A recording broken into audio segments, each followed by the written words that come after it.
In a small village called Abong, nestled between lush green hills and flowing rivers, there lived a young man named Akong. Akong was the only son of a wealthy chief, and everyone in the village knew his family was rich. They owned the largest farm in Abong, with cattle, goats, and chickens as far as the eye could see. Akong was handsome, tall, and had a kind heart. Despite his wealth, he was always humble and treated everyone with respect. Akong's father, Chief Edem, had grown old and wanted his son to marry. "Akong, my son," he said one evening, "you are of age now. It is time you found a wife and settled down. You must choose a woman who will love you not for your wealth, but for who you are." Akong thought deeply about his father's words. He knew that many women in the village admired him, but he wasn't sure if they loved him for his true self or just for his money. So, Akong came up with a plan. He decided to disguise himself as a poor man to find a woman who would love him for who he really was, not for his wealth. Akong exchanged his fine clothes for old, worn-out ones. He smeared his face with dust and tied a ragged cloth around his head. He left his father's grand compound and went to live in a small, run-down hut at the edge of the village. He told no one about his plan, not even his closest friends.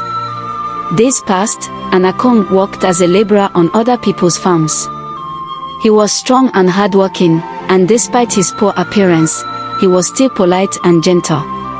Some of the villagers pitied him, while others ignored him, thinking he was just a poor, wandering stranger. One day, while working on a farm, Akong met a young woman named Edora. She was not the most beautiful woman in the village, but she had a kind heart and a warm smile.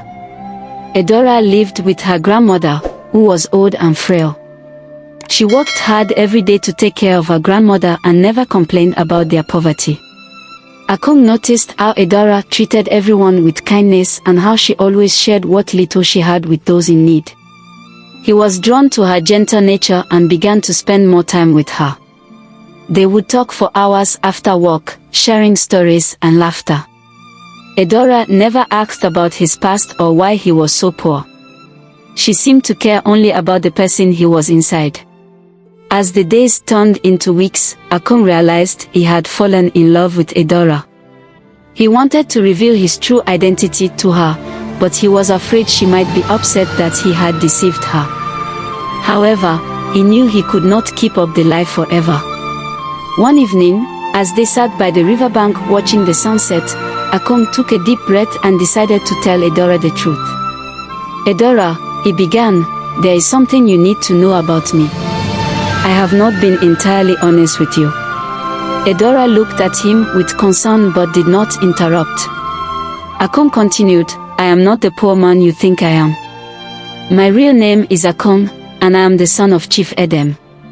I pretended to be poor because I wanted to find someone who would love me for who I am, not for my wealth. I have found that person in you." Edora was silent for a moment, trying to process what she had just heard. Finally, she spoke, "Akong, I understand why you did what you did. I have seen your heart and know the kind of person you are. Your wealth does not matter to me. What matters is the love we share." Akong was overjoyed. He knew then that he had found true love. The next day, Akong took Edora to his father's compound and introduced her as the woman he wanted to marry.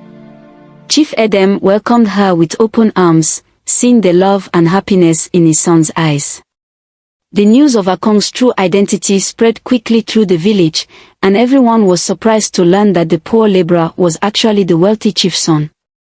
But they were even more surprised when they saw the joy and contentment in Akong and Edora's faces. Akong and Edora were married in a grand ceremony attended by the entire village. The celebration lasted for days, with dancing, singing, and feasting. Akong knew he had made the right choice, and he and Edora lived happily together, their love growing stronger each day. And so, Akong's plan to find true love by pretending to be poor had worked. He learned that true love is not about wealth or status, but about the connection between two hearts. In the end, It was not Akong's riches that made him happy, but the simple, genuine love he found in Edora.